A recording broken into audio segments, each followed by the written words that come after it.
A ver, ¿qué pasa cuando una sesión de tutoría pues no funciona como debería? Vamos a analizar un caso de estudio real que nos va a mostrar no solo los errores, sino algo mucho más profundo, una verdad fundamental sobre cómo aprendemos de verdad. Y todo parte de una pregunta que parece un acertijo, ¿no? ¿Cómo le enseñas a alguien que, en teoría, ya se sabe las respuestas? Bueno, vamos a meternos de lleno en una sesión real que intenta resolver esto, y lo que descubre sobre el aprendizaje es de verdad sorprendente. Empecemos con la primera parte, una tutoría bajo observación. El escenario es una sesión de capacitación para docentes, y créanme, la tensión se podía cortar con un cuchillo. Y aquí tenemos a nuestras protagonistas. Primero está Alina, la tutora. Es bastante nueva en esto y, la verdad, se le nota la presión. Luego está Diana, la alumna en esta sesión. Pero ojo, es una colega con más experiencia que Alina. Y finalmente, Cristina, la observadora, una formadora con años de experiencia que está ahí para ver cómo va todo. Ahora aquí viene el verdadero reto, lo que hace que todo esto sea tan interesante. Alina tiene que darle una tutoría a Diana sobre un tema que ella misma acaba de aprender la semana pasada. Y para colmo, lo tiene que hacer enfrente de su mentora. Imagínense nada más esa presión. Pasemos a la segunda parte, que se podría titular Un Dior, no un diálogo. Aquí vamos a ver por qué la sesión nunca despegó. Nunca se creó esa conexión real de aprendizaje. Lo que pasa es que Alina se aferra a un guión, a sus notas, como si fueran un salvavidas. Va leyendo las preguntas una tras otra de forma súper rígida. Pasa de un nivel al siguiente sin detenerse a explorar nada. Solo siguiente, siguiente, siguiente. Y claro, la interacción se siente mecánica, casi robótica. Diana, la alumna, va contestando todo sin problema, pregunta tras pregunta. Hasta que, de repente, ¡pum!, llega una que la frena en seco. Pero fíjense en esto. Incluso cuando Diana resuelve problemas más complejos usando algoritmos que ya conoce de memoria, Alina simplemente lo anota y a lo que sigue. No hay ni un solo intento de preguntar, oye, ¿y cómo llegaste a eso? ¿Entiendes por qué funciona? Nada. Y es que aquí llegamos a un punto clave de verdad, la diferencia entre lo que es un ejercicio y lo que es un verdadero desafío. Los ejercicios son predecibles, tienen una respuesta correcta. Los desafíos, en cambio, te obligan a pensar. Y bueno, esta sesión estaba hasta el tope de ejercicios, pero ni un solo desafío a la vista. Hubo un momento, un pequeño destello de algo interesante. Diana se topó con una dificultad y para resolverla, ¿saben qué hizo? Dibujó un reloj de manecillas para entender qué significaba 3/4 de hora. Fascinante.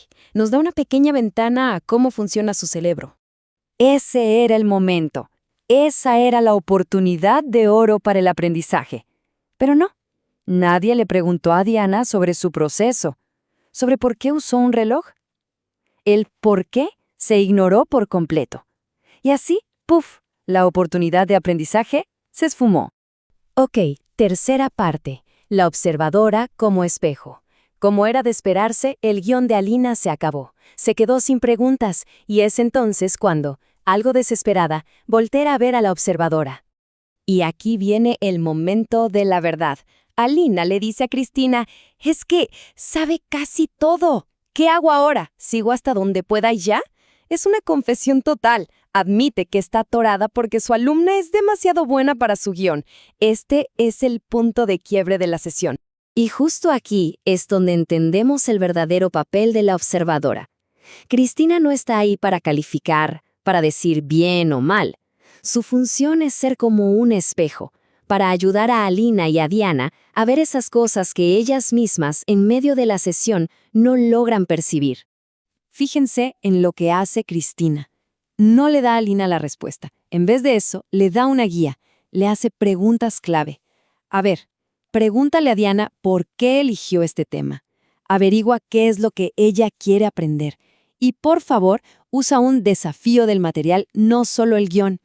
Esto cambia todo el juego, de calificar el desempeño a despertar la curiosidad. Bien, vamos a la cuarta parte. ¿Por qué se estancó la sesión? Y la respuesta, que es lo más interesante de todo, no está en lo que pasó ese día. La raíz del problema está en cómo la propia Alina, la tutora, aprendió a enseñar. A ver, la desconexión no fue solo porque Aline estaba nerviosa. El problema era mucho más profundo. Era sistémico. Ella nunca le preguntó a Diana qué le interesaba. A ella le enseñaron con puros ejercicios, no con desafíos. Creía que su trabajo era seguir un libreto, no crear una conversación. Y para colmo, ni siquiera sabía bien cómo usar los materiales. Básicamente, estaba repitiendo el mismo modelo con el que a ella le enseñaron. Y Alina misma lo dice. Escuchen esto.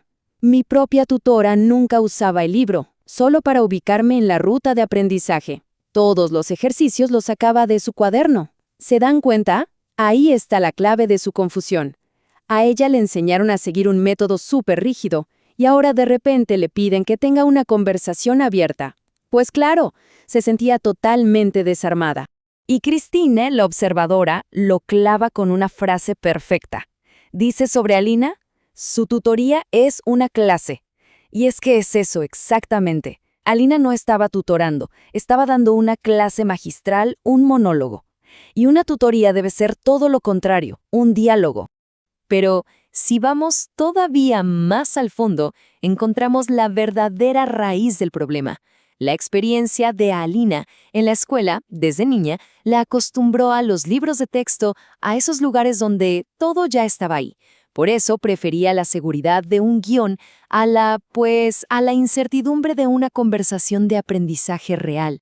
Y con todo esto llegamos a la quinta y última parte, el axioma de la relación de tutoría. Toda esta historia nos lleva a una idea central, a un principio que es, básicamente, la clave para que el aprendizaje de verdad suceda. Y el axioma es muy simple pero increíblemente poderoso. Dice así: el aprendizaje ocurre cuando una persona con interés en aprender algo entra en diálogo con alguien que ya domina ese tema. O sea, olvídense de los guiones. La magia sucede en la unión de dos cosas: el interés real de quien aprende y una conversación auténtica. Y si lo piensan, este caso de estudio es el ejemplo perfecto de lo que no se debe hacer. La sesión fracasó precisamente porque le faltaron los dos ingredientes clave de ese axioma. Por un lado, la tutora siguió un guión en vez de crear un diálogo. Y por otro, el interés de la alumna nunca se exploró. El resultado es que el aprendizaje se estanca, cuando debería florecer. Al final, toda esta historia nos deja pensando en una pregunta bien importante, una que aplica a cualquiera que enseña o aprende. ¿Cuándo el aprendizaje se siente como un verdadero diálogo y no como un simple monólogo? Una buena pregunta para reflexionar.